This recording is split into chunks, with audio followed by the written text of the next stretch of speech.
अब cubic function में क्या होता है? We have y is equal to f of x is equal to x cube. इसे क्यूबिक फंक्शन।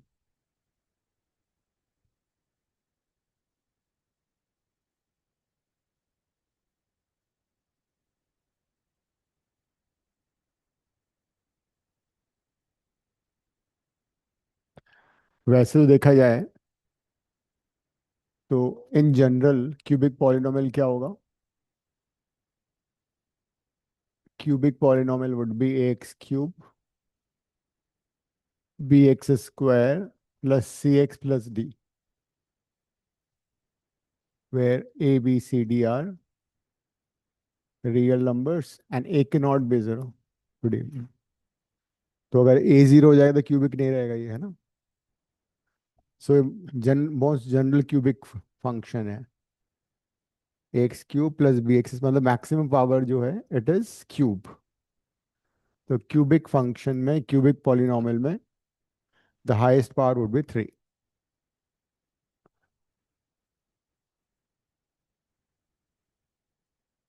ए जीरो नहीं होना चाहिए, हमने बी सी डी को जीरो ले लिया, ए को वन ले लिया, so it is a cubic function.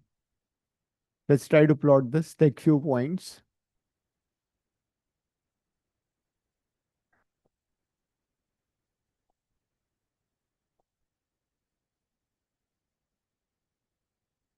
करना प्लॉट, ये पॉइंट्स ले लो और प्लॉट करो।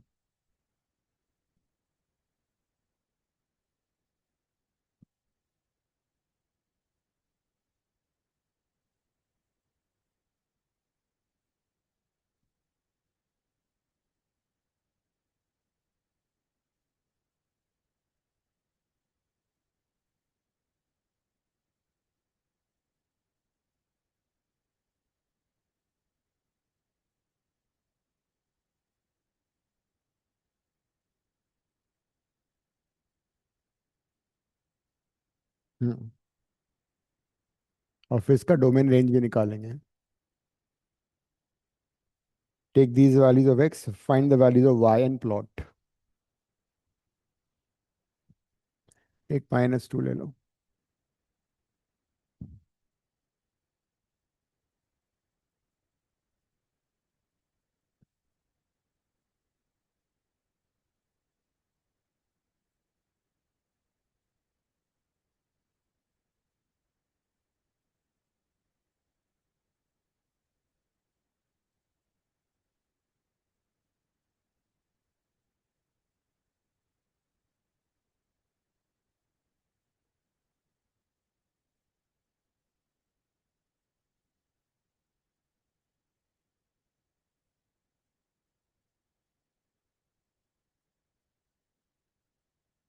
नेगेटिव पे नेगेटिव वैल्यूज आएंगी, पॉजिटिव पे पॉजिटिव वैल्यूज आएंगी।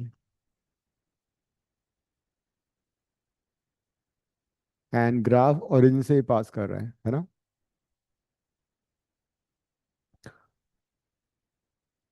एंड पॉजिटिव पे पॉजिटिव, नेगेटिव पे नेगेटिव का मतलब हुआ the graph would exist in the first and the third quadrant. ठीक है,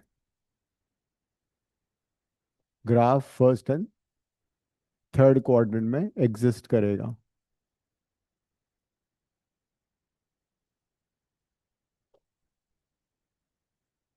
तो ये है क्यूबिक फंक्शन का ग्राफ। एक्स की वैल्यू बढ़ती जाएगी तो वाई भी बढ़ता जाएगा। पॉजिटिव के लिए पॉजिटिव वैल्यूज, नेगेटिव के लिए negative value, that means the graph would exist in the first and third quadrant. First में पॉजिटिव पॉजिटिव होता है, थर्ड में नेगेटिव नेगेटिव होता है। डोमेन तो मालूम है क्या होना चाहिए, इसका पॉलिनोमियल फंक्शन है, हर पॉलिनोमियल फंक्शन का डोमेन आर होता है। एंड रेंज कैसे पता लगेगा? वाई की वैल्यू जरा देखो। Y right from minus infinity से प्लस इन्फिनिटी, सारी वैल्यूज वाई की पॉसिबल है। जीरो पे जीरो, पॉजिटिव पे पॉजिटिव, नेगेटिव पे negative, all values of y would be possible. So the domain is R, range is also R। तो cubic function का domain and range दोनों R होते हैं।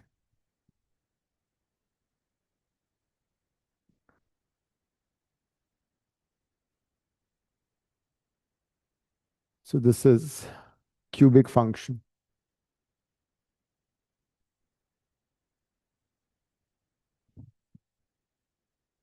बाद में हम tan x का ग्राफ भी बनाएंगे. tan x का ग्राफ भी ऐसे ही होता है, बट वो पीरियोडिक होता है, वो रिपीट होता है after some distance.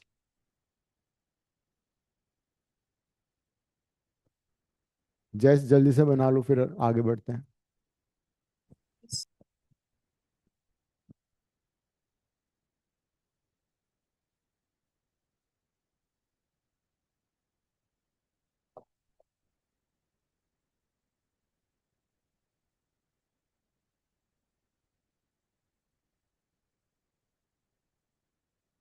Identity function.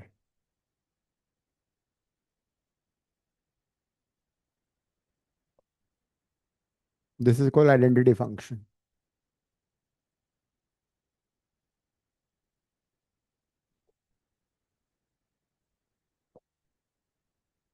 इसको प्लॉट करो.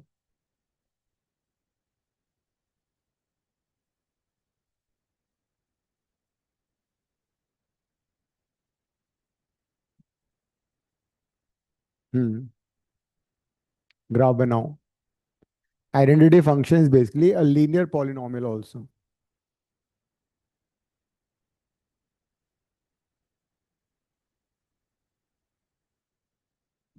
It's a linear polynomial.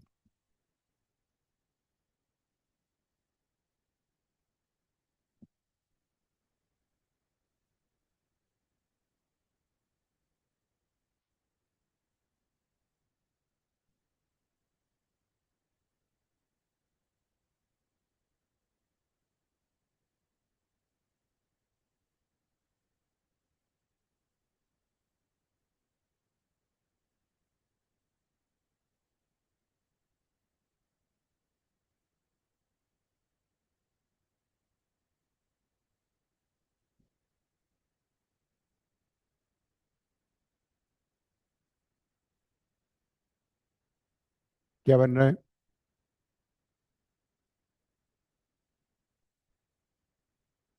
Would be a straight line. Inclined straight line at 45 degree.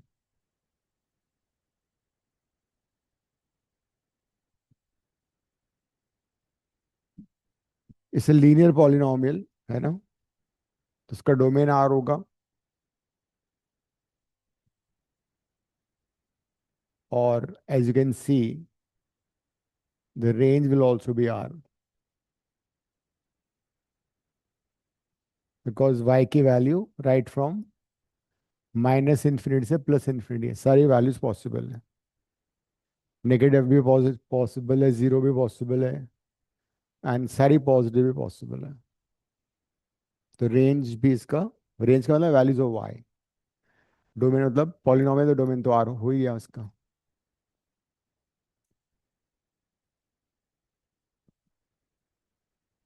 Next is, sir वो 45 डिग्री क्यों होगा? अगर तुम उसको देखोगे,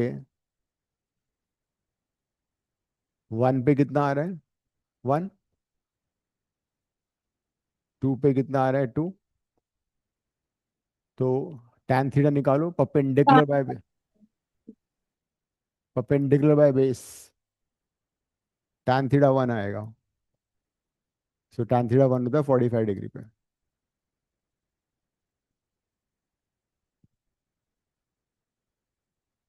नेक्स्ट इज रेसिप्रोकल फंक्शन.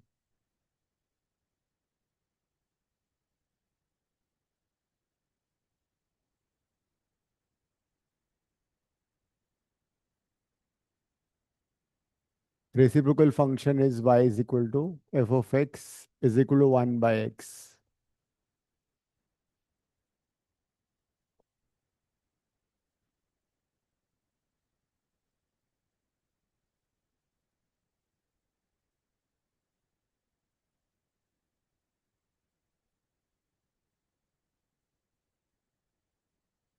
तो जीरो पे तो डिफाइंड ही नहीं है ना.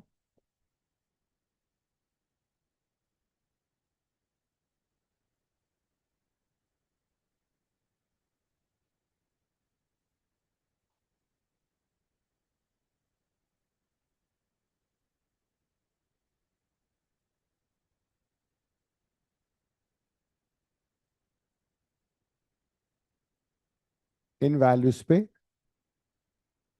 वाई निकाल के प्लॉट करो।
हो गया। हाँ, इसमें से वर्टिकल लाइन तो नहीं आएगी, थोड़ा ये it will go closer to y axis. हाँ, ग्राफ बनाना है। और now you take same same negative values also and plot same graph में। इन्हीं वैल्यूज को नेगेटिव पे कर लो, फिर प्लॉट करो। एक्स को सारे नेगेटिव करके वाई निकालो, और दोनों को इकट्ठा बनाओ फिर।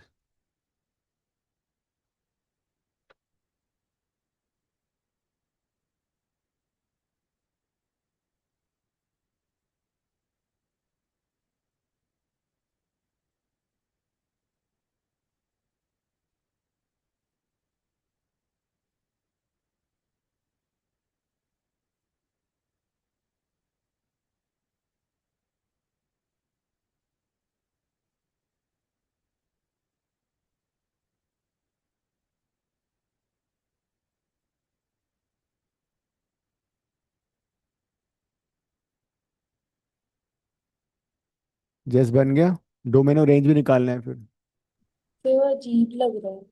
हाँ, कोई बात नहीं, अजीब ही बनेगा ये। अथर, तुम्हारा आ गया। सर ग्राफ थोड़ा बना रहा हूँ, अजीब सा आ रहा है तो बन नहीं पा रहा कोई है। बात नहीं, बनाओ।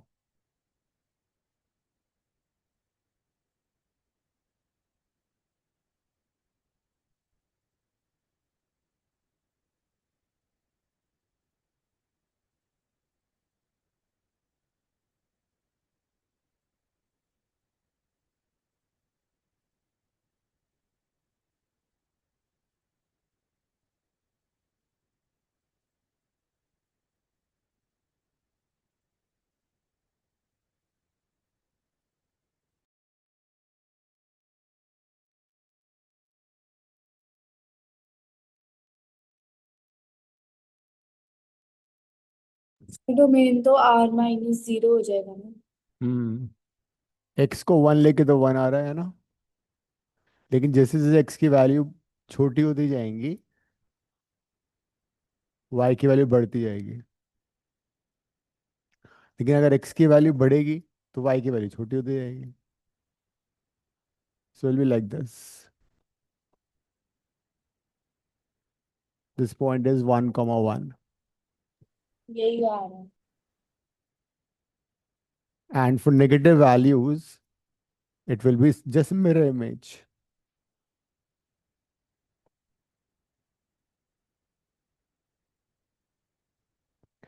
So this graph is reciprocal function, and domain, as you can see, denominator not equal to 0. तो डोमेन ऑफ द फंक्शन क्या हो जाएगा? r minus 0, all values except 0. अब बताओ रेंज में कौन सी वैल्यू है जो कि पॉसिबल नहीं है?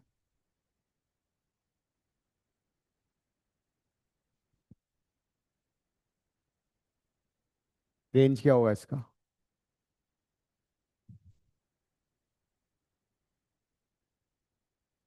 दिव्या क्लास 4:45 थी आज.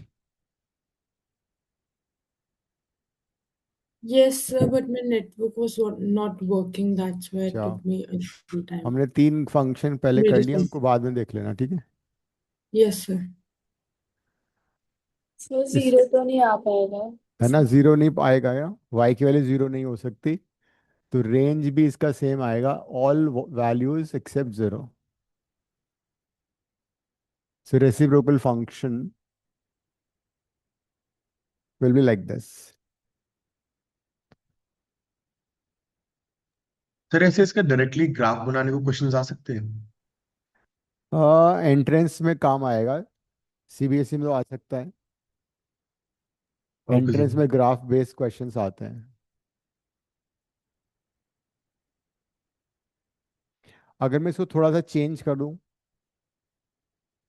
रेसिप्रोकल फंक्शन को मैं हल्का सा चेंज करता हूँ, y is equal to f of x is equal to 1/x - 2 अगर मैं देता हूँ, फिर क्या होगा?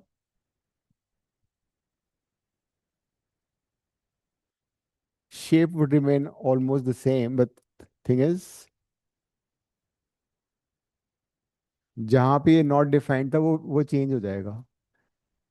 इसमें 0 पे नॉट डिफाइंड था, ये किस पे नॉट डिफाइंड होगा? x is not equal to 2. Right, x equal to not 2 पे डिफाइंड नहीं होगा. तो वो जहां पे x की वैल्यू 2 होगी, फिर वहां से ग्राफ बन जाएगा उसी तरह से. लेकिन ग्राफ ऊपर भी शिफ्ट होगा इनफैक्ट. मतलब यू कांट से कि ग्राफ ऐसे एग्जैक्टली सेम आ जाए, ऐसे नहीं आएगा. थोड़ा और चेंज होगा. जैसे अगर मैं यहाँ पे क्रॉस मल्टीप्लाई करके x की वैल्यू निकालूं, तो अगर हम x को y के टर्म में लिखते हैं तो उसको बोलते हैं इनवर्स ऑफ ए फंक्शन. ये इनवर्स फंक्शन बन जाता है. नॉर्मल फंक्शन क्या आता है? When you right y in terms of x, but if you right x in terms of y, it is called inverse of the function. तो inverse function हमारा ये बन चुका है x in terms of y. इसमें अब denominator क्या नहीं हो सकता? y जो है वो क्या नहीं हो सकता? 0 नहीं हो सकता. तो कहने का मतलब y की वैल्यू 0 नहीं आएगी, y की वैल्यू 0 नहीं होगी. तो मैंने क्या किया, इसका रेंज निकाल दिया. Sometimes it's difficult to find range of a function, तो हम क्या करते हैं? Try to write x in terms of y. मैं तुम्हें यहाँ पे बताता हूँ, इस वाले में अगर मुझे रेंज निकालना होता, ग्राफ मेरे को पता नहीं है सपोज, तो ये तो फंक्शन है. अगर मैं क्रॉस मल्टीप्लाई कर दूं ऐसे, तो ये क्या बन जाएगा? इनवर्स फंक्शन बन गया ये. इस इनवर्स फंक्शन में वी हैव 1/y, डिनोमिनेटर कभी भी 0 नहीं हो सकता. इसका मतलब y की वैल्यू 0 नहीं हो सकती. तो रेंज में 0 नहीं आएगा, r - 0 रेंज आ गया. तो ये एक और रेंज निकालने का तरीका होता है कि इनवर्स निकाल लो, उसका डोमेन निकाल लो.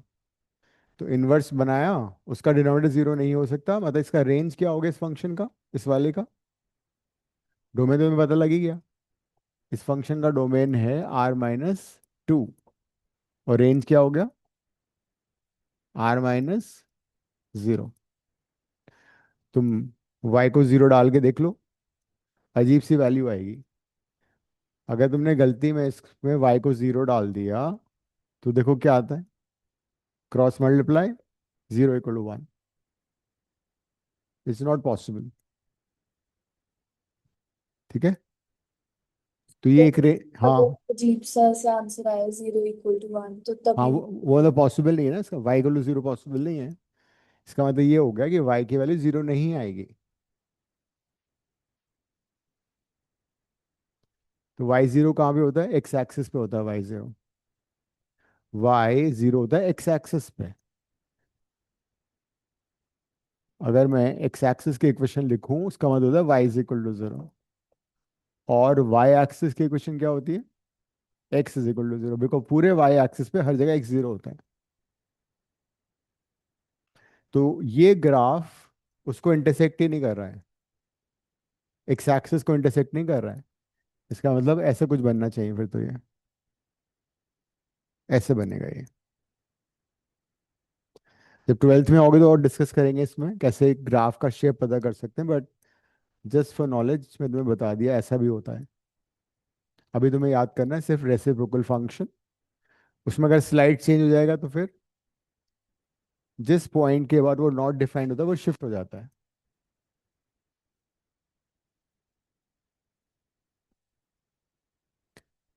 नेक्स्ट लिखो, the greatest integer function. The greatest integer function. वो फिजिक्स का पेपर ले लिया तुमने, आंसर शीट ले ली फिजिक्स की? उसमें मैं लास्ट क्वेश्चन अटेम्प्ट नहीं किया था क्या?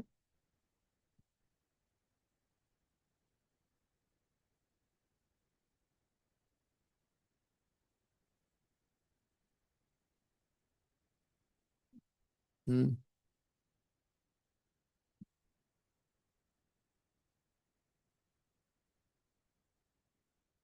द ग्रेटेस्ट इंटीजर फंक्शन, हाँ।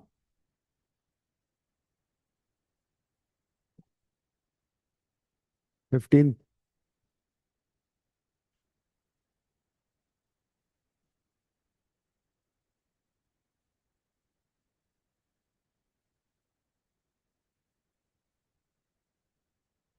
द ग्रेटेस्ट इंटीजर फंक्शन, ये कहाँ है? मार्क्स मिले? वही मैं आई वाज वंडरिंग कि तुमने कहाँ छोड़ दिया। एक। चलो ठीक है, पेन दो, चेंज करना हो तुम्हारे मार्क्स उसमें, रिजल्ट में।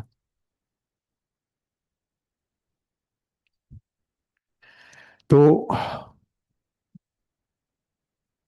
ग्रेटेस्ट इंटीजर फंक्शन को ऐसे रिप्रेजेंट करते हैं, स्क्वायर ब्रैकेट और फिर लिख दोगे x. The greatest integer function, इसका मतलब समझते हैं क्या होता है। It is always equals to the greatest integer not greater than x. एक बार लिख लो, फिर ट्राई टू अंडरस्टैंड क्या हो रहा है इसमें।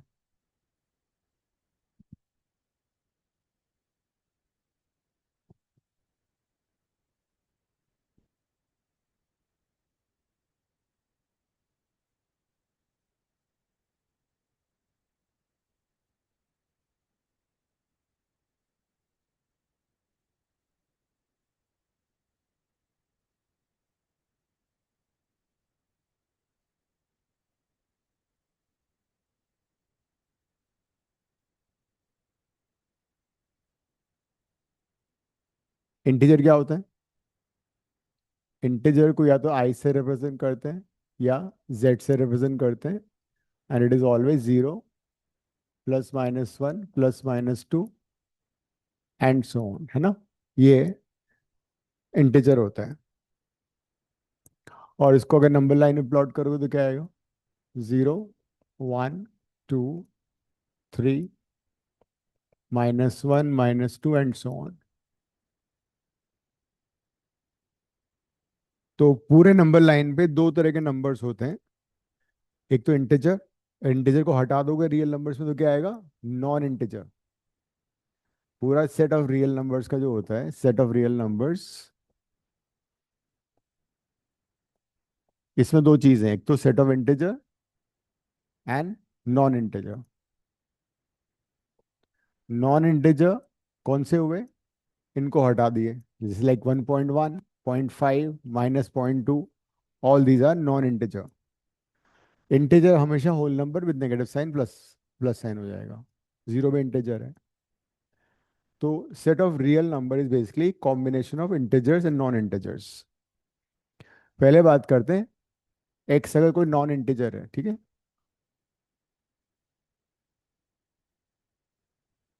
अगर एक्स नॉन इंटीजर है, मान लो मैंने एक्स की वैल्यू ली 1.9, तो जरा देखो 1.9 कहाँ होगा यहाँ पे, समवेयर हियर, दिस इज 1.9। तो वन हो जाएगा, हम्म वन हो जाएगा। हम्म तो 1.9 का ग्रेटेस्ट इंटीजर कितना होगा, डेफिनेशन देखो वापस, the greatest integer not greater than x, मतलब वो सबसे बड़ा इंटीजर जो 1.9 से बड़ा ना हो। तो 1.9 से बड़ा इंटीजर तो 2 है, तो उसके जो इमीडिएट लेफ्ट वाला इंटीजर होगा वो तुम्हारा आंसर होगा। तो उसको याद करने का ये तरीका है। ग्रेटेस्ट इंटीजर फंक्शन का आंसर क्या आएगा हमेशा, integer on the immediate left लिख लो। For non integer, for a non integer the greatest integer, the greatest integer would be always the integer on the immediate left, will be the integer on the immediate left of that number. तो 1.9 का greatest integer आएगा 1। अब बताना मुझे -2.1 का क्या आएगा greatest integer. -1, 2, -2.1 यहाँ होगा, है ना। -2.1 के लेफ्ट में देखो कौन सा इंटीजर है, -3। -3। तो हमेशा लेफ्ट वाला लेना है। So will be always integer on the immediate left, ये बात समझ में आ गई। लेकिन अगर x इंटीजर होगा तो फिर क्या आंसर आएगा, मान लो हमें निकालना है ग्रेटेस्ट इंटीजर ऑफ 2। वापस डेफिनेशन देखो, the greatest integer not greater then x, वो इंटीजर जो 2 से बड़ा नहीं है, 2 ही होगा। 2 ही होगा। वो सबसे बड़ा इंटीजर जो कि 2 से बड़ा नहीं है। तो in case of integer same answer आएगा, otherwise your answer would be always the one on the left side। Integer में लेफ्ट वाला सेम आएगा, जैसे कि -3 का ग्रेटेस्ट इंटीजर क्या होगा, -3। लेकिन सपोज अगर ये -3.1 होता तो फिर -4 हो जाएगा, इमीडिएट लेफ्ट।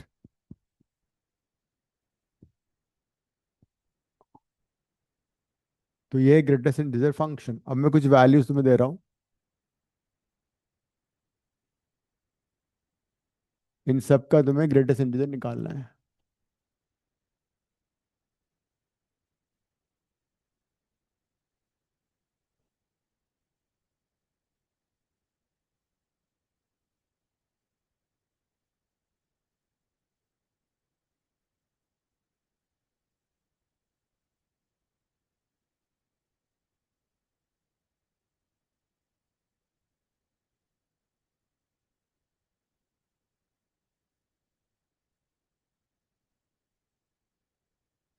कर लो आराम से, दिस नो हरी, ये नया फंक्शन है।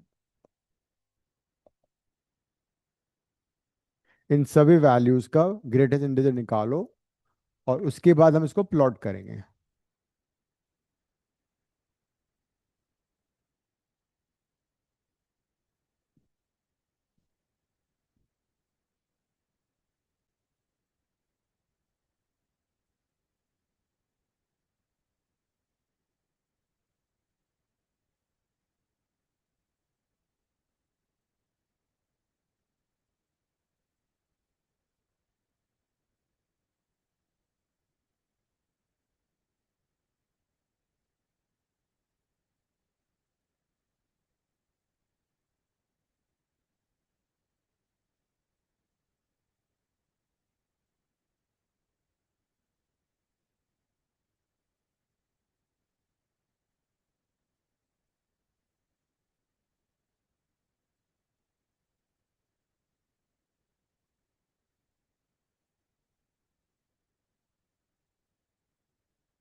So done.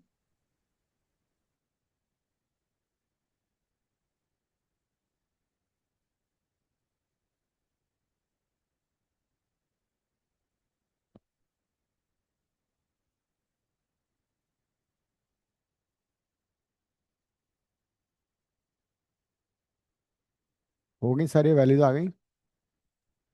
Yes, sir. Yes sir. Upload करो, plot the graph. Hmm. Okay, sir.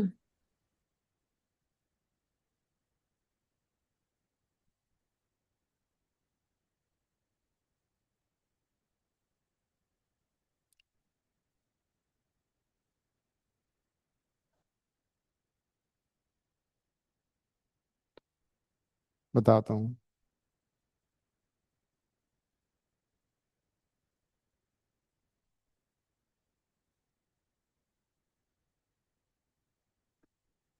देखो, इन सब का तुम्हारा आंसर 0 आ रहा होगा, इन सब का 1 आ रहा होगा, इन सब का 2 आ रहा है, इसका 3 आ रहा है। ठीक है।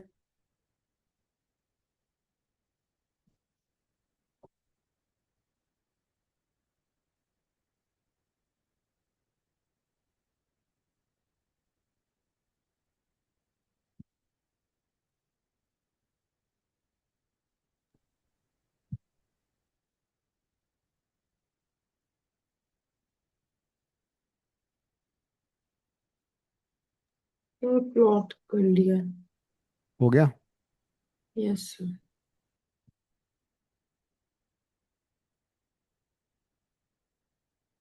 अब रेंज एंड डोमेन निकाल लो ग्राफ से।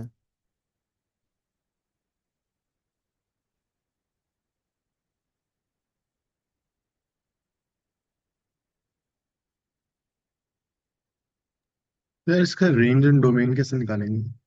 एक्स की वैल्यूज क्या क्या आ रही हैं? 0 1 2 1 3। नहीं, जब ग्राफ प्लॉट नहीं, ये तो वाई की वैल्यू है। एक्स की कोई ऐसी वैल्यू जो नहीं ले सकते। मतलब ये तो हमने कुछ वैल्यूज ली हैं, बट वैसे तो बहुत सारी वैल्यूज पॉसिबल है, नेगेटिव भी पॉसिबल है, पॉजिटिव भी पॉसिबल है। तो हमने एक्स इसका ग्राफ प्लॉट कैसे करना है? वही हाथ से करना है। जैसे तुम करते हो पॉइंट डाल के, एक्स की वैल्यू डाली, वाई की वैल्यू निकाली, इसमें सब्स्टिट्यूट किया, फिर इसको ड्रॉ कर दिया।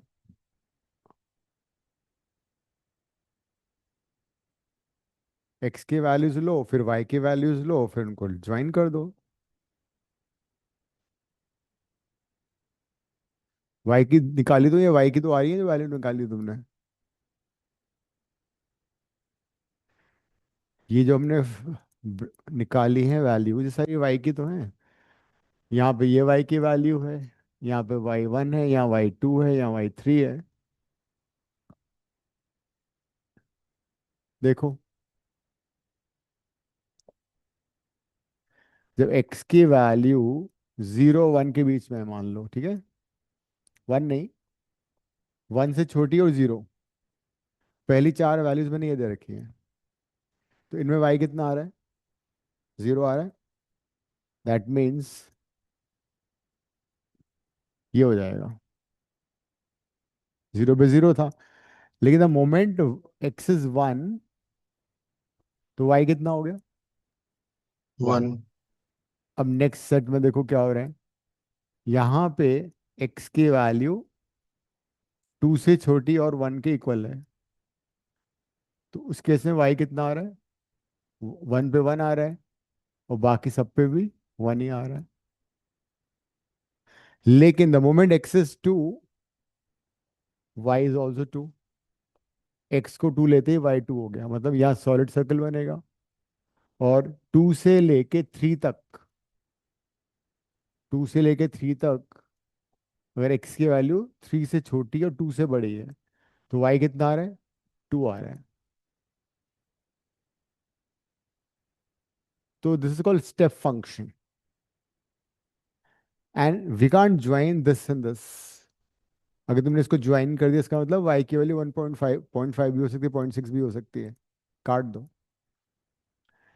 तो we can't join them because as you notice range सिर्फ इंटीजर आ रही है, range is coming out to integer, तो इसका दूसरा नाम है step function.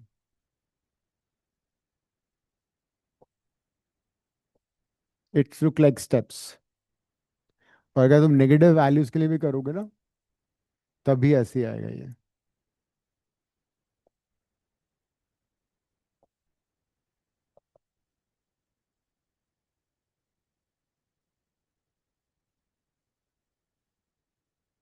So this is a graph of the greatest integer function. It looks like steps. It's also called step function. Domain क्या हुआ इसमें, x की तो सारी वैल्यूज पॉसिबल है।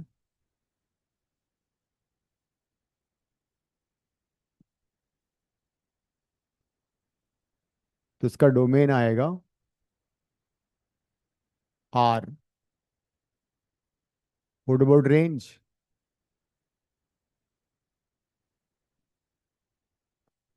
रेंज में तुम्हें कौन कौन से वैल्यूज पता लग रही हैं? तो रेंज में भी आ रहा है। सर रेंज में भी तो रियल नंबर्स दिए हैं। रेंज R नहीं है, रेंज में 1.5 आ रहा है कहीं,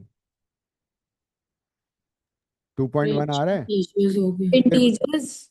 यस, ओनली इंटीजर्स। ओके। -1, -2, 0, 1, 2 ये सारे इंटीजर्स होते हैं। तो ग्रेटेस्ट इंटीजर फंक्शन का रेंज होता है सेट ऑफ इंटीजर्स।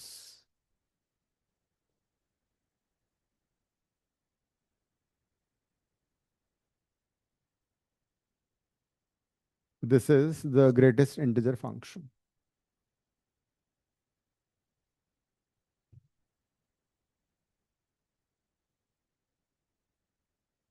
तो रेंज इसका हमेशा इंटीजर आएगा।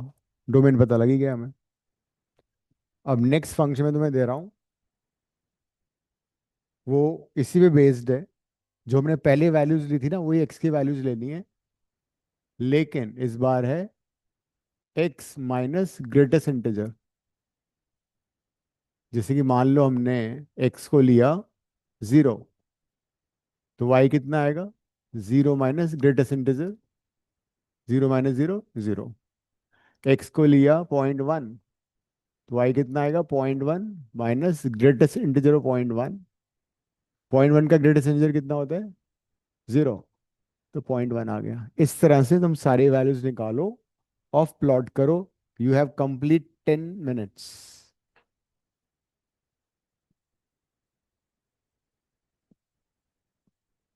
ये वैल्यूज लेनी है एक्स की। तो एक ये मिनट वो पीछे वाला नोट करें। हम्म यही लिख देता हूं मैं, y is equal to x minus greatest integer x. ठीक है, ये प्लॉट करना है। एक्स की ये वैल्यूज है सारी। ठीक है, अब एक्स माइनस ग्रेटेस्ट इंटीजर, इसमें टाइम लगेगा, जल्दबाजी मत करो। 10-12 मिनट ले सकते हो, 15 भी ले सकते हो।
Excuse me, sir.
क्या हुआ, आ गया? ग्राफ बन गया? ये तो सारे वो आ रहे हैं लाइक जीरो इंक्लूडेड और मान से पहले पहले। वैल्यूज हमारी सही लग रही है लेकिन ग्राफ सही नहीं है।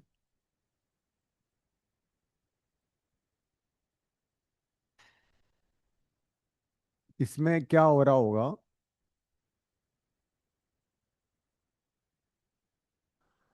जब x की ये वैल्यूज हैं इन सब में,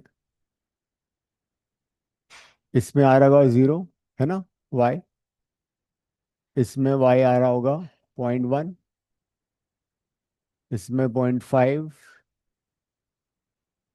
इसमें right, and the moment x is 1, y वापस 0 हो गया होगा, इसमें 0.2 आ रहा होगा। मतलब y की वैल्यू हमेशा 1 से छोटी आ रही है ना। और जब x इंटेजर है उस मोमेंट में y कितना आ रहा है, 0 आ रहा है। सर ग्राफ में as an parallel diagonal lines plot होगी। ऐसा कुछ आएगा, हाँ। हम्म। x 0 से लेके 1 तक ये आ रहा है, 0 पे 0, द मोमेंट x इज 1 वापस 0 हो गया। फिर x the moment access to वापस जीरो हो गया, टिल्टेड पोल्स नजर आएंगे तुम्हें। y की वैल्यू कभी भी 1 से बड़ी नहीं आएगी, और इंटीजर वैल्यू पे y जीरो आ रहा है। जैसे x 0.1 है तो y भी 0.1 आ रहा है ना। x 0.5 है तो y भी 0.5 आ रहा है। इधर अगर नेगेटिव वैल्यूज होती तो वहां भी ऐसे ही होता, तो टिल्टेड पोल्स नजर आएंगे। बना लो graph.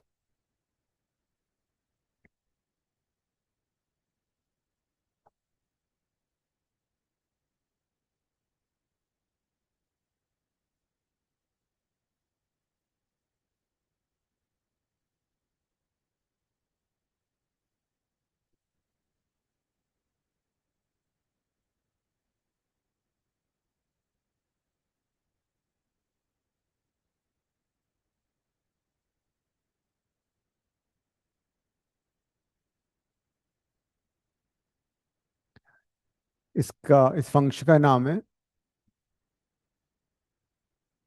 Fractional part of a function.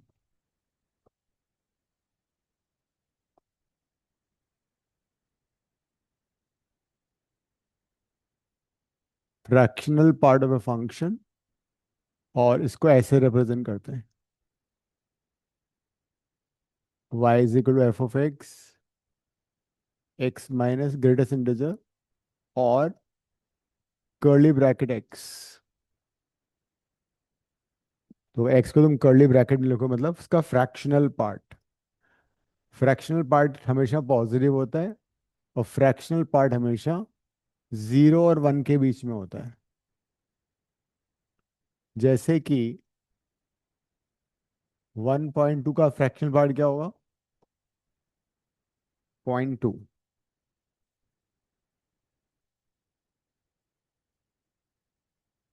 जो डेसिमल वाला पार्ट है। 1.99 का फ्रैक्शनल पार्ट क्या होगा? 0.99। 2 का फ्रैक्शनल पार्ट 0। इंटीजर तो होल नंबर है ना, उसमें तो 2.0 ही लग रहा है। अगर होता सपोज -3.5, तो 3.5 -3.5 का फ्रैक्शनल पार्ट क्या होगा? माइनस नहीं होता कभी भी, देखो करके देख लेते हैं। X minus greatest integer x, ये हुआ ना। फ्रैक्शनल पार्ट ये तो होता है x minus greatest integer x, ये रहा। तो 3.5 -3.5 का ग्रेटेस्ट इंटीजर कितना हुआ? -4। तो क्या आंसर आएगा? 0.5 आएगा। So answer is 0.5। तो फ्रैक्शनल पार्ट हमेशा पॉजिटिव आएगा, इसलिए ग्राफ अबव एक्स एक्सिस आ रहा है। And periodic function also repeat हो रहा है। कितने डिस्टेंस का रिपीट हो रहा है? 1। It's periodic function with period 1। Range क्या आ रहा है इसका?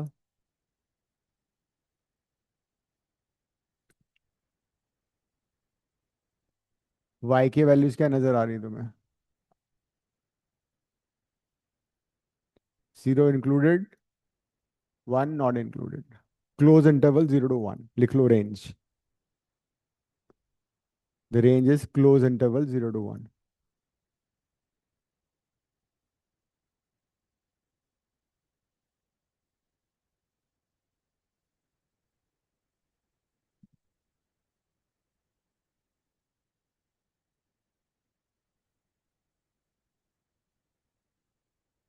ठीक है, नेक्स्ट लिखो मॉडुलस फंक्शन।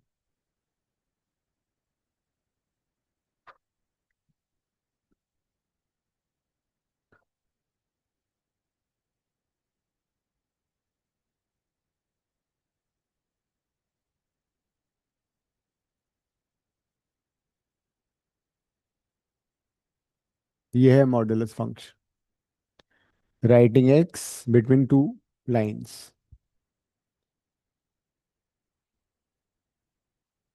मॉडुलस अगर तुम्हें हटाना है तो हट सकता है, प्रोवाइडेड एक्स पॉजिटिव नंबर हो तो सिंपली मॉडुलस हट जाएगा। तो अगर कोई पॉजिटिव नंबर है तो उसका मॉडुलस सेम नंबर आता है।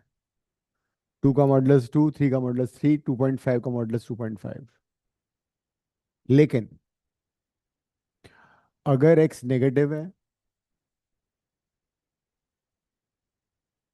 तो नेगेटिव नंबर का मॉडुलस हमें पॉजिटिव नंबर बनाना पड़ेगा, तो हम उसको माइनस से मल्टीप्लाई कर देंगे। तो अगर एक्स नेगेटिव है तो माइनस एक्स क्या हो जाएगा, पॉजिटिव हो जाएगा। जैसे कि मान लो, हाँ हाँ, एक्स अगर -2 है तो माइनस नहीं पॉजिटिव आएगा ना, माइनस और -2 हो गया ना फिर ये। Modulus of A number is always positive. तो जब एक्स नेगेटिव होगा तो -x तो पॉजिटिव हो गया ना।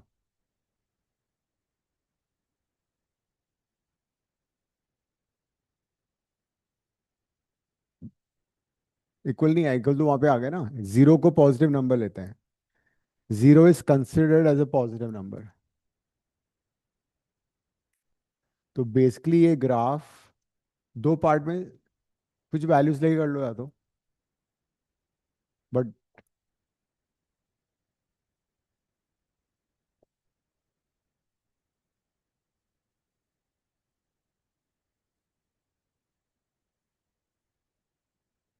करो, प्लॉट द ग्राफ।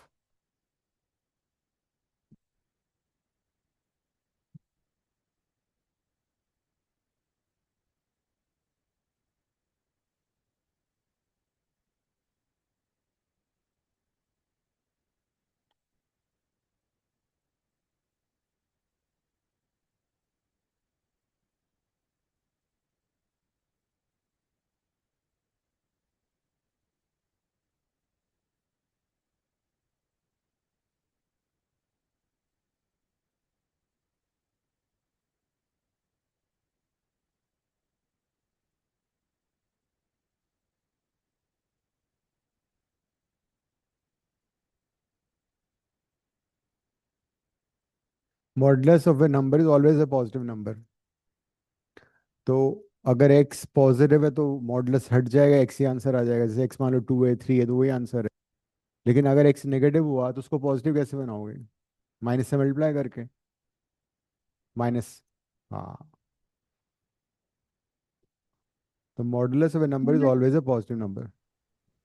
It हाँ, will be like the graph will be V. Yes.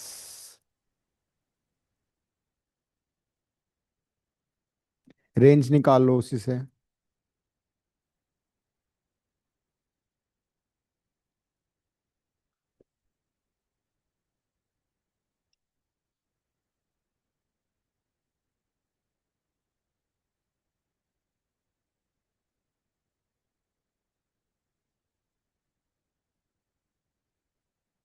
Sir range तो इसकी 0 से लेकर इन्फिनिटी तक हो सकती है। यस।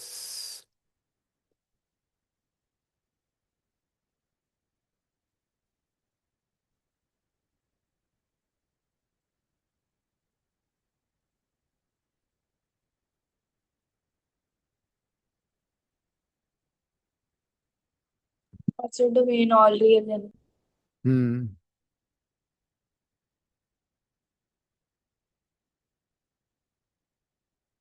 0 पे 0, 1 पे 1, -1 पे 1, 2 पे 2, -2 पे भी 2 आ रहा है। अदरवाइज हम यहाँ से भी डायरेक्टली कर सकते थे। ये आ रहा है y is equal to x, ये आ रहा है y is equal to -x।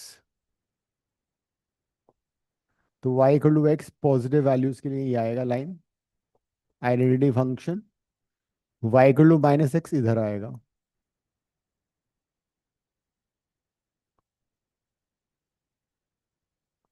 -1 पे भी 1 आ रहा है, 2 पे 2 आ रहा है, -2 पे भी 2 आ रहा है। The modulus function would be always a straight V graph. और किस लाइन का सिमेट्रिक होगा? उसका तरीका ये होता है कि जो भी मॉडुलस के अंदर टर्म है ना, उसको जीरो से इक्वेट कर दो। तो एक्स इक्वल जीरो का मतलब क्या हुआ? Y axis. तो ये जो v बनेगा वो वाई एक्सिस के सिमेट्रिक दोनों साइड में सेम बनेगा। सिमेट्रिक का मतलब मिरर इमेज। और y की वैल्यू मिनिमम जीरो है। ये graph below x axis exist नहीं कर रहा है। तो डोमेन तो इसका हो जाएगा r, लेकिन रेंज होगा जीरो टू इन्फिनिटी। और इसको ये भी बोल सकते हैं r plus, positive real numbers.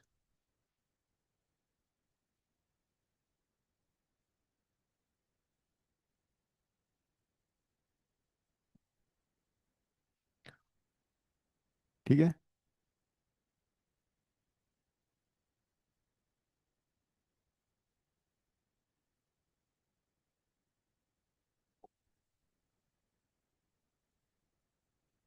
Domain तो r ही था, x की हर वैल्यू के लिए डिफाइंड है ये। नेक्स्ट काम करो, एक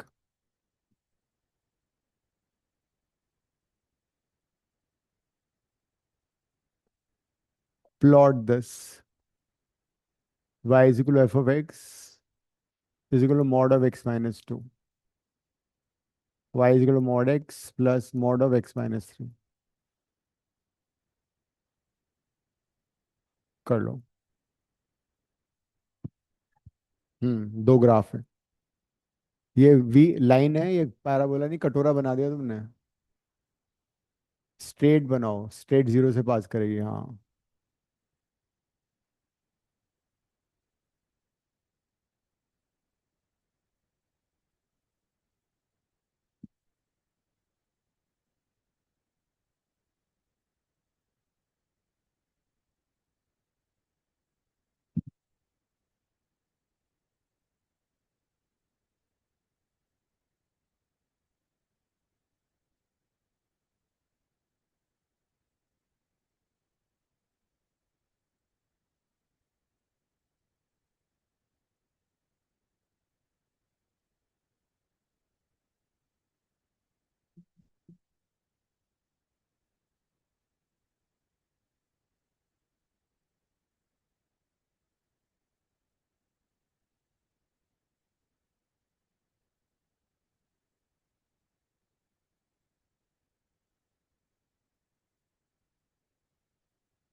The first graph would be a diagonal one passing through 0, 2 two from comma y. हाँ, 0,2 also and 2,0 also. Yes. V shape graph, सिर्फ उसका जो ओरिजिन है ना, वर्टेक्स, वो शिफ्ट हो जाएगा। So, how is it V-shaped? It will be V shape. बनाओ तो वैल्यूज लेके करो, जल्दबाजी मत करो। टाइम लगाओ थोड़ा सा। And so the second one, it is a straight line in the first quadrant नहीं नहीं नहीं and diagonal in the नहीं नहीं नहीं, second सेकंड quadrant. बनेगा कटोरा। Second Okay. में तीन वर्टिसेस आएंगे, it be like a ball with three vertices. तुम बहुत जल्दबाजी कर रही हो।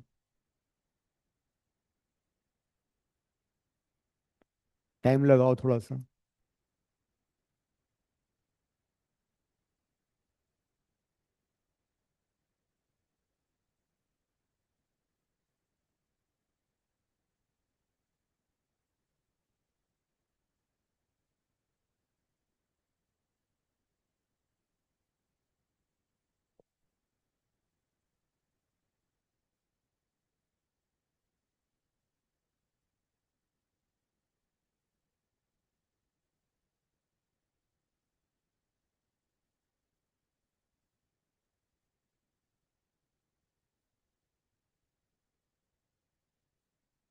अभी पूरा नहीं बना है।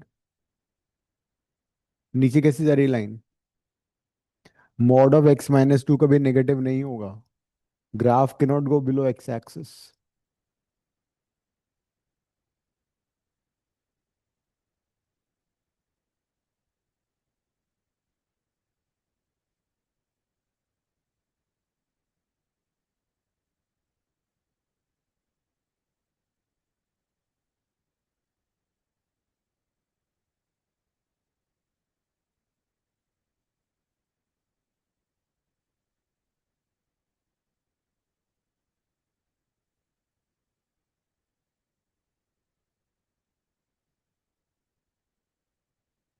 ये जो वो फर्स्ट वाला है, that's like passing through like 2 on the y-axis and वो diagonally जा रहे हैं। हाँ तो वी शेप बन रहा है नहीं जीरो बन रहा? कॉमा टू से v नहीं बन रहा, स्ट्रेट है। The same. वी The बनाओ, V वी नहीं ही बन बनेगा। सर यही वैल्यूज नहीं है। वी बनेगा, तुम लोग नाराज कर दो ग्राफ को। तो मैंने दोबारा ट्राई कर लिया, मेरा फिर से वही बन रहा है। बहुत नाइंसाफी है। देखो अब, एक तो मेथड से करते हैं, शॉर्टकट से भी करेंगे। फंक्शन को रीडिफाइन कर लेते हैं। मैंने बताया था जब भी मॉडुलस फंक्शन के अंदर की वैल्यू पॉजिटिव है तो मॉड हटा देते हैं, ठीक है? तो पहला पार्ट है y is equal to mod of x minus two. मान लो x माइनस टू पॉजिटिव है, that is x is greater equal to 2। जब x की वैल्यू 2 से ग्रेटर या इक्वल होगी, तो मैंने क्या कहा था, जब भी x के अंदर की वैल्यू पॉजिटिव है, आंखें बंद करके मॉड हटा दो, तो सीधा सीधा फंक्शन बन गया y is equal to x minus two. लेकिन ये फंक्शन कब है? ये फंक्शन तभी वैलिड है जब x की वैल्यू 2 है या 2 से बड़ी है। उससे छोटी वैल्यूज के लिए वैलिड नहीं है। तो x को 2 3 4 लेके इसका इतना प्लॉट करो एक बार।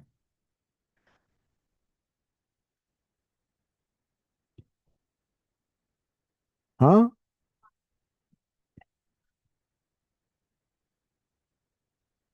वो नहीं तो ये तो अलग अलग पार्ट में डिवाइड हो गया ना अब। इसका भी नहीं आएगा ना अभी। इसको जब प्लॉट करोगे, x की वैल्यू 2 से शुरू होगा ये। 2 पे कितना आएगा ये? इसमें डालो। 3 पे कितना आ रहा है? 3 माइनस टू 1। 4 minus two 2। तो जब मैं x के लिए 2 लूंगा तो 2,0 ये एक पॉइंट आ गया। फिर 3 लेके कितना आ रहा है? 1 आ रहा है। 4 लेके कितना आ रहा है? 2 आ रहा है। ये तुम्हारा ग्राफ हो गया y is equal to x minus two का। अभी आधा ग्राफ बना है।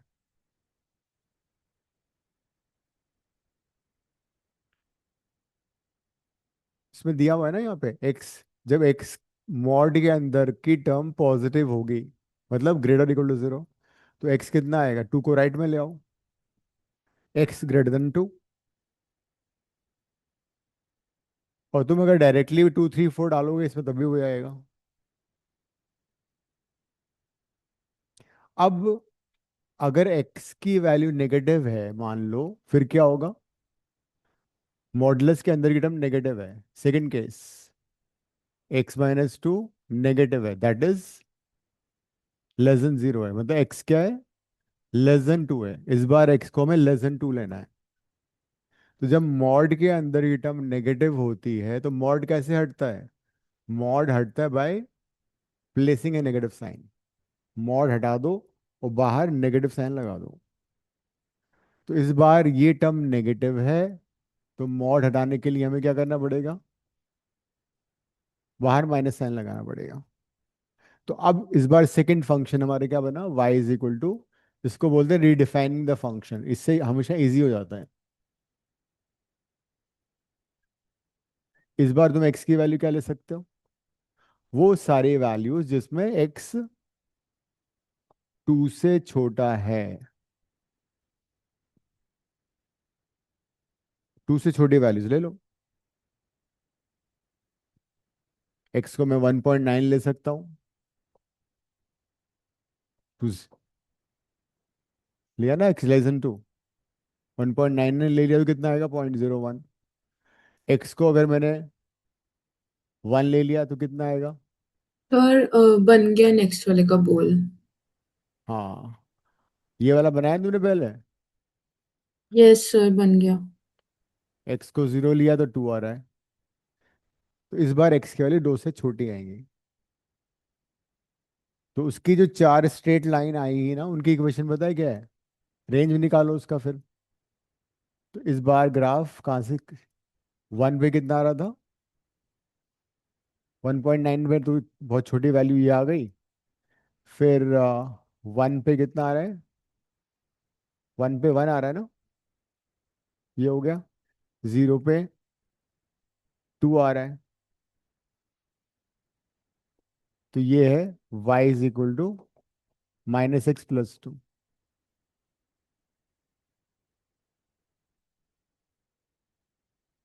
तो वीक शेप बन गया। तो ये इसका प्रॉपर मेथड था।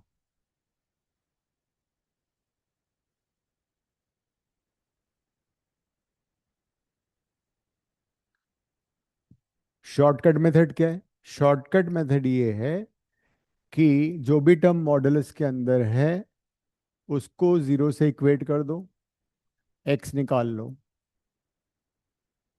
और जो भी x की वैल्यू आ रही है उसके दोनों साइड में आंखें बंद करके लाइन खींच दो। तो that is the shortcut method.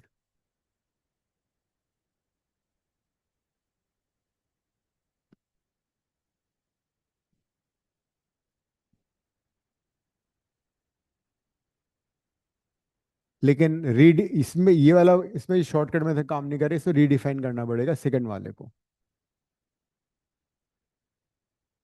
जैसे हमने उसमें रीडिफाइन किया है। रीडिफाइन का मतलब है मॉडुलस को हटाना। कैसे हटेगा? अगर मॉडुलस के अंदर की वैल्यू पॉजिटिव है तो मॉडुलस हटा दो एज इट इज। मॉडुलस के अंदर वैल्यू नेगेटिव है तो मॉडुलस हटा के बाहर नेगेटिव साइन लिख दो।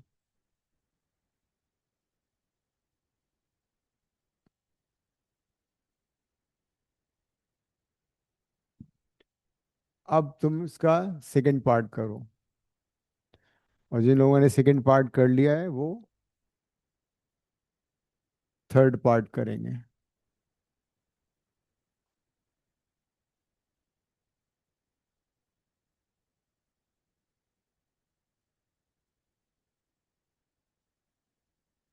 सर जो आपने शॉर्टकट बताया ये हर केस में पॉसिबल है? सिर्फ single modulus function. Okay sir. जब कॉम्बिनेशन आएगा तो फिर उसी मेथड से करना है। Okay sir.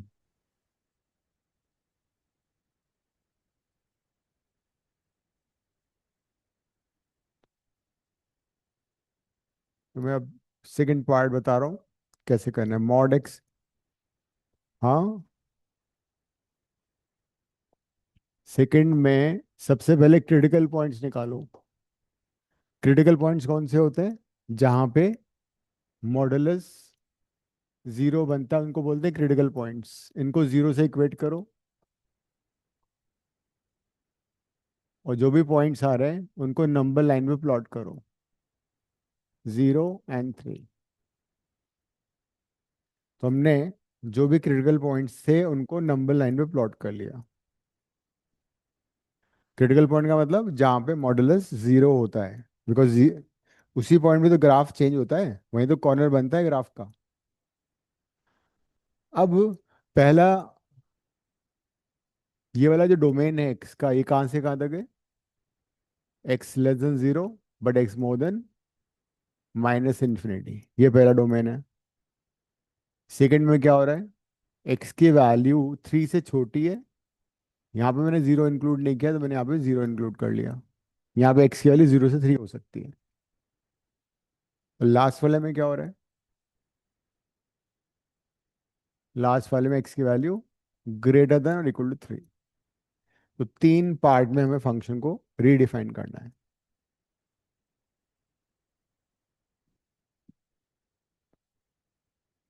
उसके बाद प्लॉट करना बहुत इजी हो जाएगा। अगर तुम पॉइंट्स लेके करोगे ना, कभी भी आंसर सही नहीं आएगा।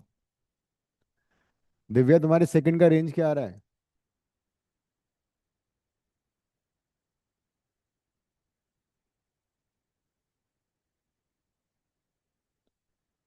दिव्या, ग्राफ बन चुका है ना सेकंड का? Sir, I अगर wanted to write the third question. Can you shift? Or नहीं, सेकंड का रेंज बताओ मुझे। सर सेकंड का ग्राफ गोल बना है उसके रेंज रेंज रेंज क्या है? तो भाई, क्रॉस सा बन रहा है, cross. Sir, it will be infinity, 0 to infinity. Range 0 to infinity आ रहा है। इसका मतलब इसने ग्राफ सही नहीं बनाया है। सर मेरा क्रॉस सा बन रहा है ग्राफ। Let's see. अब पहला वाला डोमेन लेते हैं, एक्स की वैल्यू लेस देन जीरो। जब एक्स लेस देन जीरो है, कोई सा भी नंबर इमेजिन करो लेस देन जीरो। बताओ, एक्स से छोटा नंबर, जीरो से -1। अगर मैं एक्स को -1 इसमें डालता हूँ तो मॉड के अंदर की टर्म नेगेटिव आ रही है ना, तो उसको पॉजिटिव बनाने के लिए हमें क्या करना पड़ेगा? बाहर नेगेटिव साइन लगाओगे। जब भी मॉड के अंदर नेगेटिव वैल्यू होती है तो मॉड हटाने के लिए उसको बाहर नेगेटिव साइन लगता है। एक्स को -1 दूसरे वाले में डालो, x-3 में। एक्स को -1 यहाँ डाला तो कितना आ रहा है? -4। नेगेटिव आ रहा है, मतलब मॉड हटाने के लिए मेरे को बाहर नेगेटिव साइन लिखना पड़ेगा। तो ये बन गया -2x+3। पहला वाला फंक्शन तुम्हारा आ चुका है। इसको प्लॉट करना बहुत इजी है।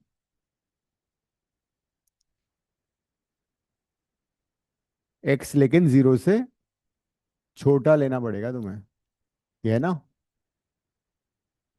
एक्स की वैल्यू जीरो से छोटी लोगे, -1 -2 ले लेना, प्लॉट कर लेना। पहले पूरा रिडिफाइन करते हैं सेकंड फंक्शन। सेकंड में ये वाला इंटरवल है। इस बार हमें एक्स क्या लेना है? जीरो से बड़ा और 3 से छोटा। तो जब एक्स जीरो से बड़ा 3 से छोटा हो, कोई नंबर बताओ। जीरो से बड़ा और 3 से छोटा, 2। 1 and 2। हाँ, 2 इसमें डाला तो क्या पॉजिटिव आ रहा है? Yes sir. ये मॉड हट जाएगा, नंबर वही रहेगा। बताया था ना, जब भी मॉड के अंदर की टर्म पॉजिटिव होती है मॉड हटा दो। इसमें 2 डालो, क्या आ रहा है? -1। मतलब नेगेटिव आ रहा है, मतलब मॉड यस हटाने सर। के लिए मुझे नेगेटिव साइन लगाना पड़ेगा। यस। हाँ, इससे इक्वेशन आ जाती है, फिर प्लॉट करना इजी हो जाता है। तो इससे क्या इक्वेशन आ गई हमारी? x = 2 y = 3 आ गया। तो ये तो कांस्टेंट फंक्शन है। x की 0 से 3 वैल्यू, इसके इसके y की 3 आ जाएगी वैल्यू। अब लास्ट पार्ट करो, x > 3। 3 से बड़ा नंबर सोचो, इसमें डालो, पॉजिटिव आ रहा है नेगेटिव? 4 पॉजिटिव आ रहा है, इसमें डालो positive. Generally first and last जो पार्ट होते हैं वो एक दूसरे के नेगेटिव पॉजिटिव जाते हैं। ये -2x+3 है, 2x-3 हो गया।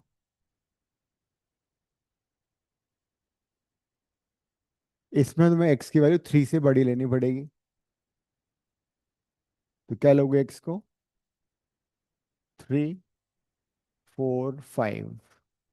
कर लो प्लॉट अब। ये प्रॉपर मेथड है, इससे ही आएगा आंसर, शॉर्टकट से नहीं आए। शॉर्टकट से तुम शॉर्ट सर्किट हो जाओगे तो दिव्या हो गई।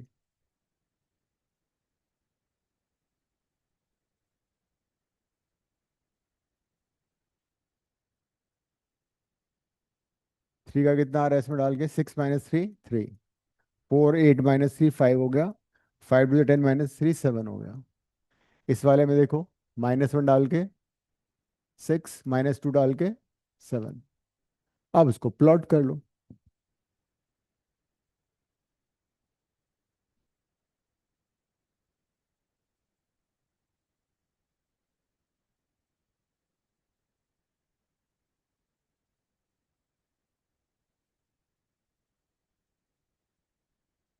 हाँ, -1 का 5 आएगा।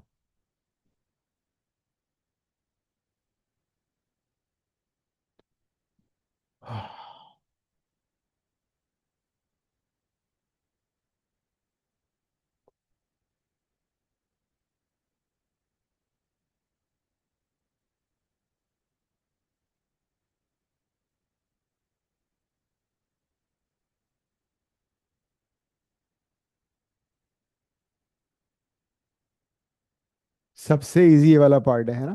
पहला वाला पार्ट। सेकंड वाला पार्ट, y = 3 का मतलब क्या हुआ? Horizontal line, constant function. तो 0 से 3 तक y की वैल्यू कांस्टेंट है, ये आ रहा है।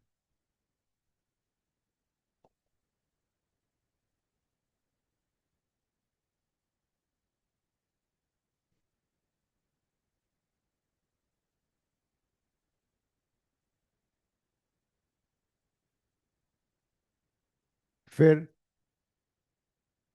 y = -2x + 3, मतलब ये वैल्यूज, ये वाली वैल्यू। -1 पे कितना आ रहा था? 5। -1 पे 5, -2 पे 7।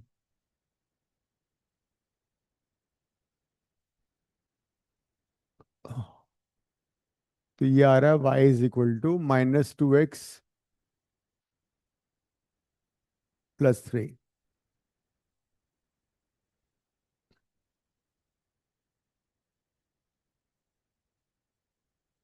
अब लास्ट वाला पार्ट देखो, 3 पे 3 आ रहा है, मतलब ये पॉइंट। 4 पे y5 आ रहा है। 4 पे 5, 5 पे 7। ये इसका मिरर इमेज होगा। तो ये फंक्शन बन रहा है, इसके 3 पार्ट बन गए। तो this is how you draw the graph redefining the function. अब जरा देखो इसमें y की मिनिमम वैल्यू कितनी आ रही है? 3। तो रेंज कितना हो गया इसका? T, infinity. तो डोमेन हो गया R, रेंज हो जाएगा क्लोज इंटरवल 3 to infinity।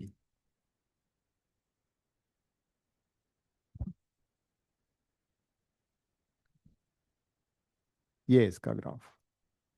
तो हर पार्ट में डिफाइन रीडिफाइन करके प्लॉट करना होता है। सिंगल होगा तो कोई दिक्कत नहीं है।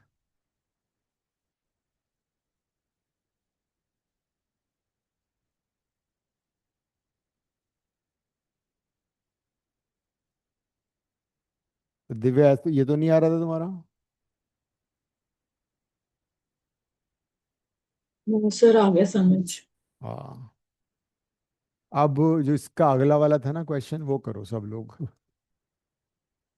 एक और दिया था ना मैंने, ये वाला। इसको तुम रीडिफाइन कर लो, क्रिटिकल पॉइंट निकालो। इसमें 3 क्रिटिकल पॉइंट्स आएंगे, 4 इंटरवल बनेंगे।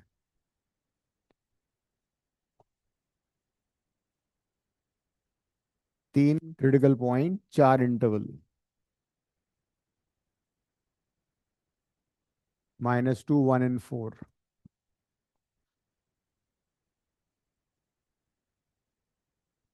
इनको जीरो से इक्वेट करोगे ना। तो वैसे क्रिटिकल पॉइंट्स सभी लेने हैं ना, जब एक हाँ से ज्यादा मॉडल, हाँ, एक से ज्यादा मॉडल तभी लेने हैं क्रिटिकल। तभी ऐसे ही करना है फिर। एक से ज्यादा मॉड आएंगे तो ऐसे ही करना पड़ेगा। तो अब इंटरवल्स क्या बनेंगे तुम्हारे, नंबर लाइन में बनाओ उनको। -2, 1, 4। यहाँ पे आएगा x <-2। ये होगा x > 2 एंड -2 एंड 1। ये होगा 1, यहाँ पे इंक्लूड कर लो। ये होगा 4 से बड़ा। चार पार्ट में डिवाइड करके अलग अलग फंक्शन बनाओगे। तरीका मैंने बता दिया था, वही था। x कुछ अज्यूम करोगे, नेगेटिव है तो बाहर माइनस साइन लग जाएगा, मॉड हट जाएगा। पॉजिटिव है तो मॉड हट जाएगा, और कुछ नहीं करना है, सेम रहेगा वो।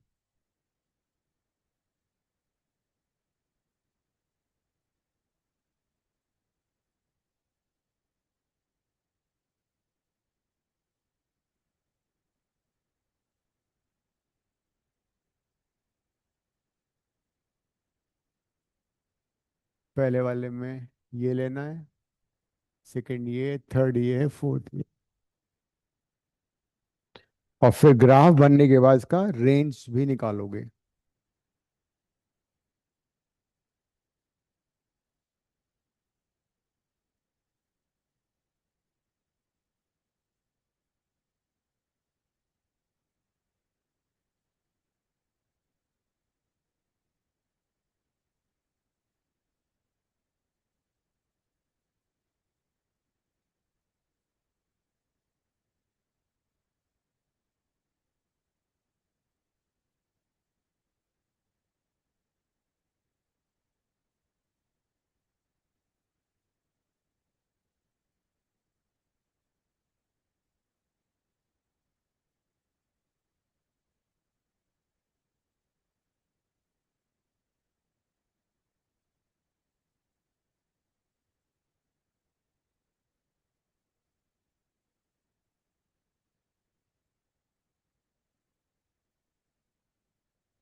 ठीक है, इस क्वेश्चन को कर लेना as a homework, and then show me the graph and the range next class में, okay sir. Ending the class.